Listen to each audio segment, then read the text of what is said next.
Hi, this is chapter 5, and it's called Under the Olive Trees.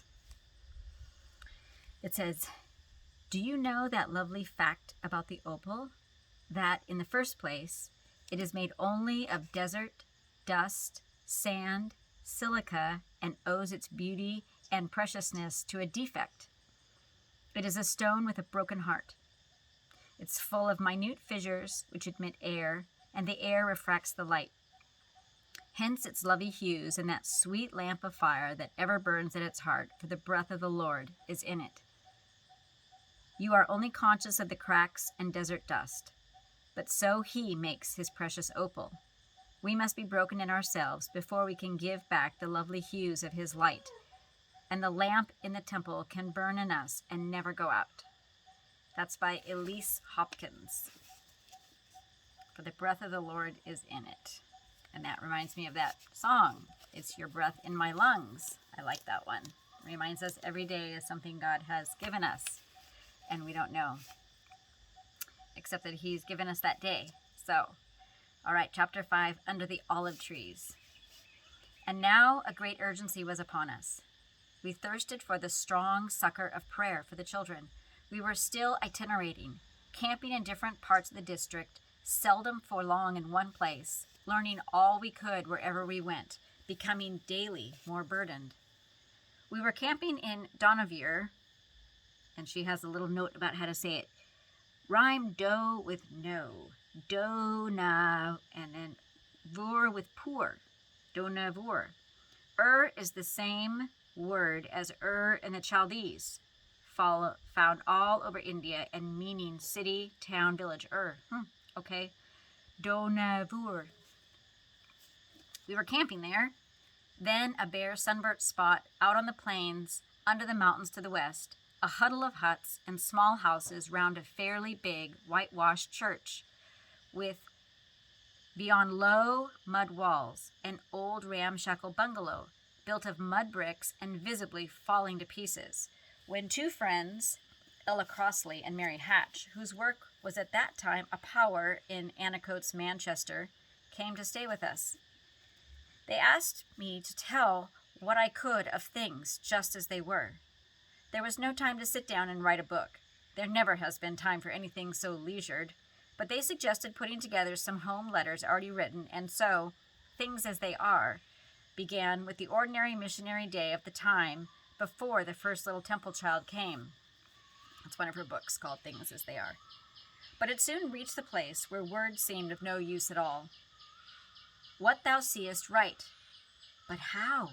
How write anguish? It cannot be written, it can only be felt. Desperate tides of the whole great world's anguish.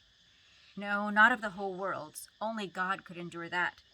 India's anguish was enough for one human heart. How draw others in to share even a pulse beat of that grief?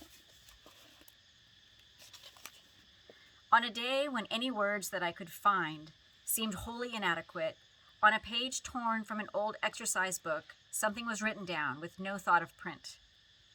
It's a poem. Thou shalt have words, but at this cost, that thou must first be burned. Burned by red embers from a secret fire, scorched by fierce heats and withering winds that sweep, through all the day thy being, carrying thee afar from old delights. Doth not the ardent fire consume the mountain's heart before the flow of fervent lava? Wouldst thou easefully, as from cool, pleasant fountains, flow in fire? And so at last words came, but they seemed like words of straw. To the mighty one, a mere blade of grass is a weapon. This Tamil proverb became the special word of the Dohnavur books as each went out.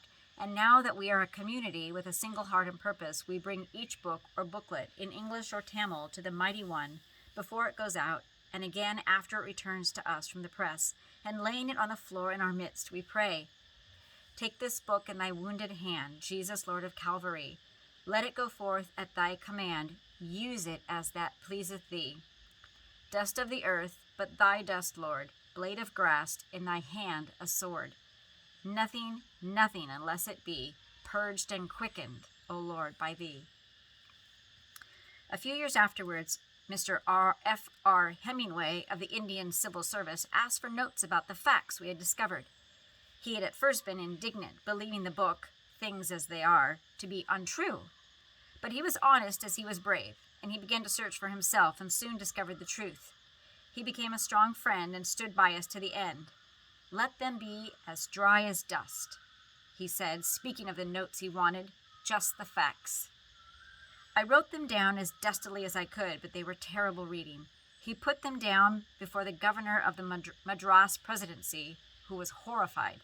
He had no idea that such things could happen under the roofs of the city where he lived and many other city in South India, and in many an innocent-looking country town and village.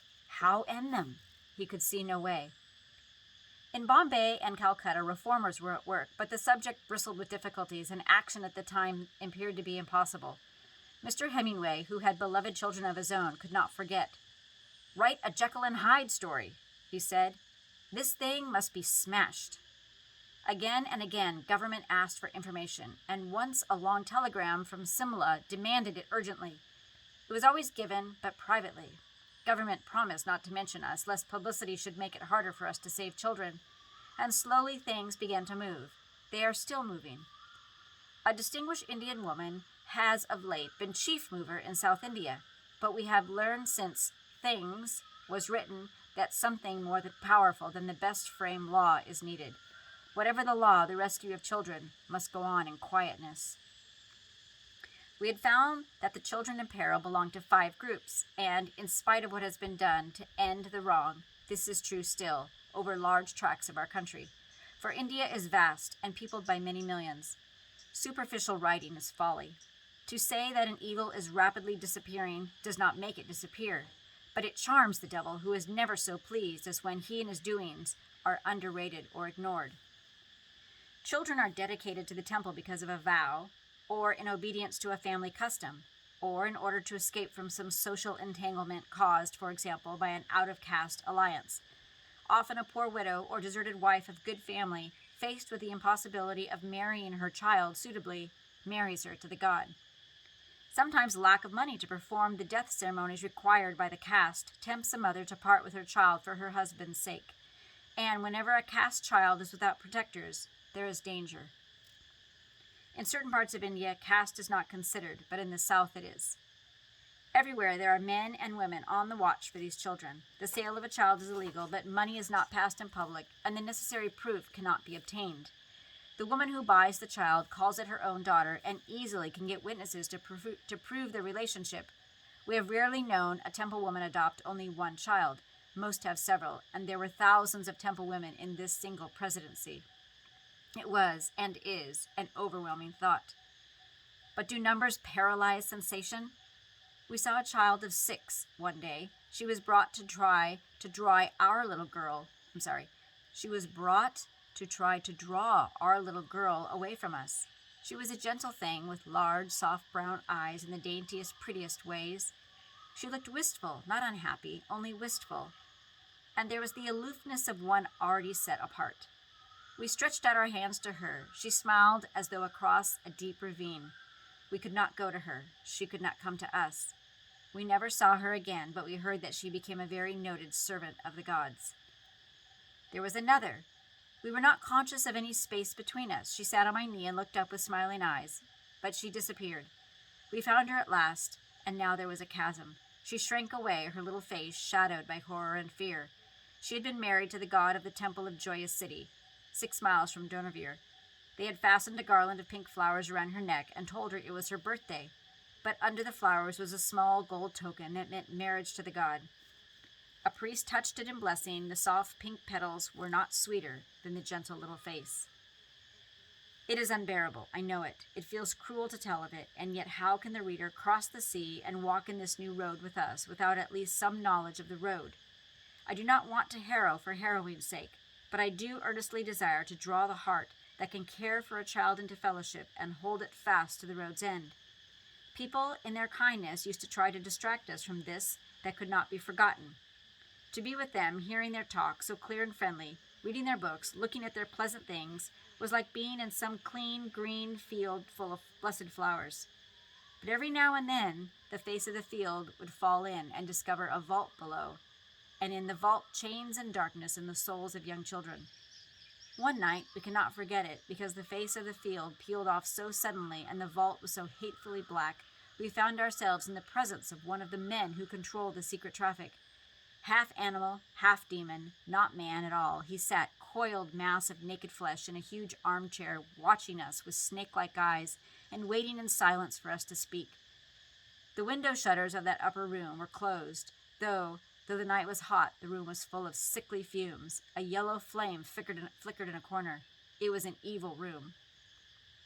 We could not speak, but turned, defeated, and climbing down the steep and slimy stairs, escaped into the cleaner air of the street. We had heard that he was a great sadhu, this Jeer, lately head of a priest of a baron's temple, and had hoped that he might be one to whom we could appeal. Such hopes are froth. But words are froth too.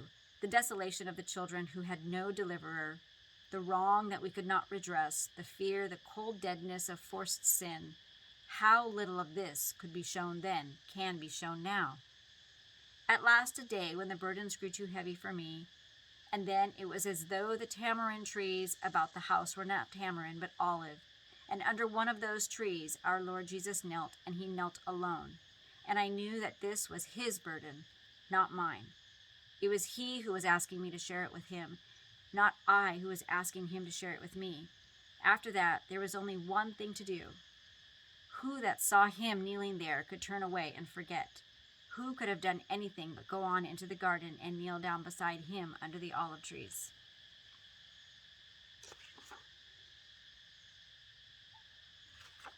So, that's difficult stuff she found in India in her mission. She was all game for it, though, finding those children and not shrinking back. And so, kind of reminds me of recently how I have felt about your situation in one way, because it makes me very angry sometimes that, again, I felt like God said, I'm angry at this too, that this is not how I intended things to be. And we don't get to know all that stuff. But we join him in praying for you and against every kind of injustice towards life. I feel like that I'm not the only one. Of course, a million people are praying for you and your family. But we actually are just coming alongside God, who is interceding and fighting also for whatever we fight for. And so, I don't have it with me right now. There's this prayer on my prayer book that I've been praying for you too. And I suppose I could just turn this and read it out loud. So hang on.